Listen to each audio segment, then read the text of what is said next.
You are listening to WPHM Digital Broadcasting, the best in paranormal talk radio.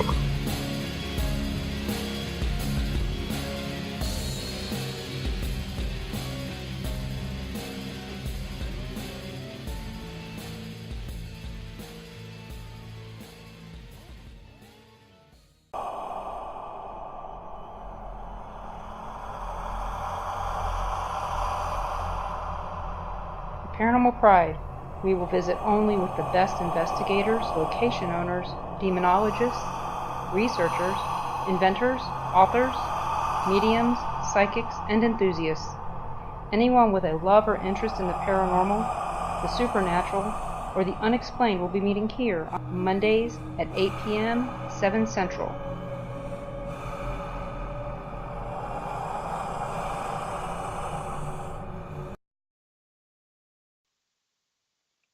Welcome to the Paranormal Pride. I'm your host, Denise Pridemore. I'm hoping everybody's having a great night. I hope everybody out there survived the lovely storm. I know a lot of people had power outages and all that stuff. I hope everybody's able to dig out. I know my family, Kat, our producer, had some issues with it, and her guest last night as well. Hopefully it's all good. I know my family is dealing with a death in Virginia Beach, and family had to move the funeral out a week because of the storm. So everybody out there, stay safe and avoid the ice. If you don't have to go out, don't. So tonight, my guest is a Kansas City area, a clairvoyant, intuitive, and a medium. She is also, I met her because she did a tarot card reading for me at the Kansas City Metaphysical Fair. And I knew that she was hanging out at a place in Overland Park, and I had seen her signs up. This was years ago, I'd say 4 or 5.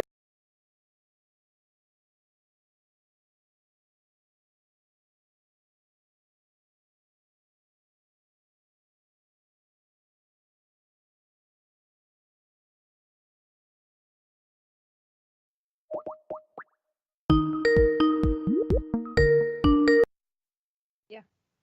Hello. Hello? Hello. Okay, we're back. Are we still live? Yes, we're still live. We lost the call for some reason. Okay, well, get back to this. My guest tonight is Reverend Shea Moyers, and I think you guys are really going to enjoy listening to her. She, like I said, she did a tarot card reading on me. I think you guys all remember when some of you will remember when I broke my foot and all that. It was back then. So that was 3 years ago that you did that tarot card reading at the Kansas City Metaphysical Fair. It was when it was at the hotel that keeps changing its name on 69. Yeah. And they kept painting it different colors every time I turned around. It was a Ramada Inn, I remember, a long time ago. I don't even know what it is now.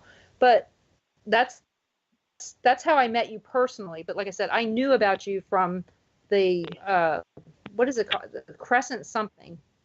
Crescent Springs. Yeah, it's a local metaphysical store here in the Kansas City area. And that was, oh my gosh, that's been probably, I was there for 16 years. Basically went on to do other things in 2015. So you seeing my signs must have been, 4 or 5 years prior to that, maybe. So. Yeah, because I know that your signs were up in there, and that was back when I was more interested in, crystals and sage and things like that.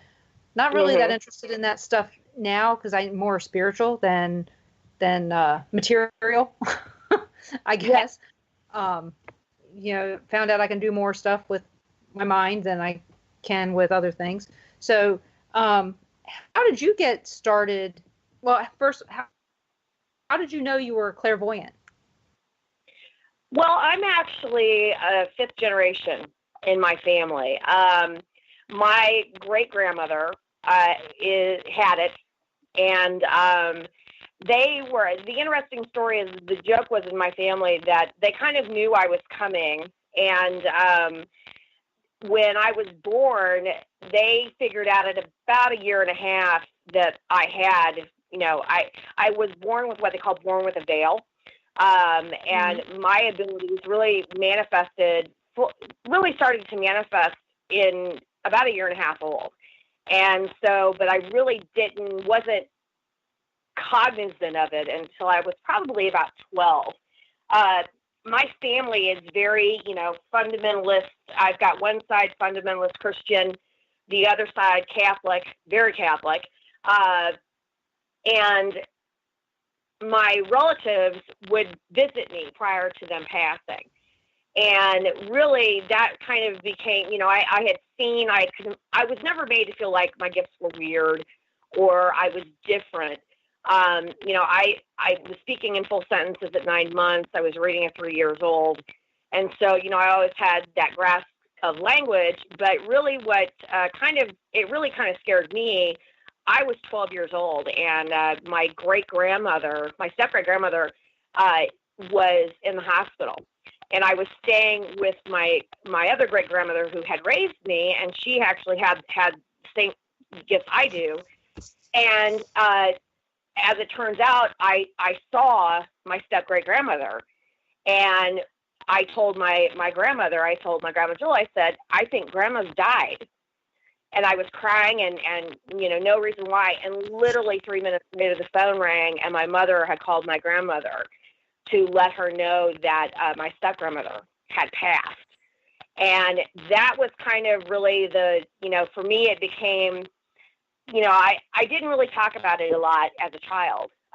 But like I said, I've known pretty much my whole life that I have this, but I really didn't start getting a real grasp on it, I would say probably when I was about 17. And then that was when I started reading professionally. I'd worked with it my whole life, but I really dove into it. I would say probably 16, 17 years old. Wow. Mm-hmm. So when you were going to school, did your friends ask you for readings, or did you just read them to read them? I mean, Well, honestly, I had kind of a spooky knack. I was very, very quiet in high school. I went to a local high school here in Kansas City, but I was very quiet. I was not the loudmouth, outgoing person that a lot of people know today. So I didn't really read for my friends until I was in college. My mom gave me my first tarot deck when I was 15. I'm multilingual, so I spoke German and English, and then picked up French in high school. And so I got my first tarot deck was actually in French, and my mom had read cards for years, and that was kind of our mother-daughter bonding, activity. But I didn't start doing readings. I would say probably my freshman year of college, but I didn't read with a regular tarot deck. I started reading with a regular deck of playing cards, which is kind of really old school. And, I started reading for friends, and, they knew I could see stuff. And so I was kind of, the weird, cool chick at that point, and didn't really want to start cutting my teeth until I got a teacher at right about 18. And that was when kind of everything kind of launched out.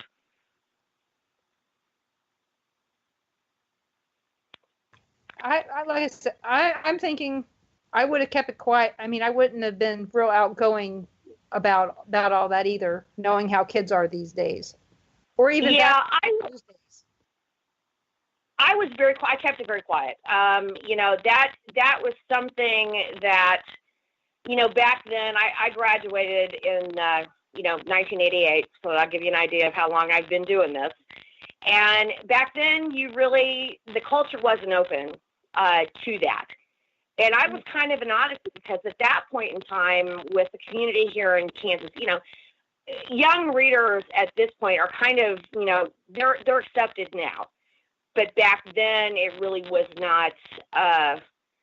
It really was more for the older adults. I was kind of a novelty back then. What was more of a, well, kids don't play with matches, basically. No.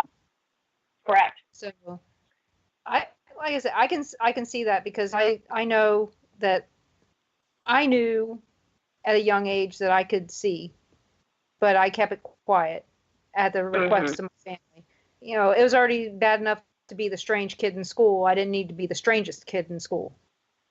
You know, so and so for me, it was easier to keep my mouth shut. Sometimes it's easier now to keep my mouth shut about the things that you see. You know. So too, and you know, everybody right now, and like you said, there's with our culture, you know, being more open and accepting, and now that spirituality really has kind of come to the forefront of a lot of things, people are a lot more. I want to say more open. They're more open, but there's a lot of interest there. There's a lot of people that, you know, one of the things that having been a minister for 20 years, one of the things that I've learned in my, you know, as far as in dealing with clients, because I do private coaching, and then I also do, you know, I offer, you know, full ministerial services, is that most people don't have a spiritual home anymore, because they are wanting, you know, to really explore different paths. They don't want to be, you know, bound by restriction of religion. And so, you know, right now it's more of, I have a philosophy of telling people, you know, you take what works for you, and it's okay to borrow from other traditions or other religions or other cultures, as long as you find something to believe in. And I think that's kind of, for me, you know, my faith, everyone, I get asked quite a bit about the whole God question. And, you know, I grew up, my family is a very prominent Catholic family, you know, here in the Midwest. And, you know, I get asked a lot of, you know, do you believe in God? And my answer really shocks people when I say absolutely. But I also preface that with my definition of God as a higher intelligence may be different than what your definition of God is. And that, you know, people tend to find that more relatable. You know, do I have people that say, you know, you've been touched by the devil or whatever? Not so much anymore. But at the same time, it's also part of really what you do with these kinds of gifts. I mean, I know a lot of people that do, you know, for me, it's not about the money.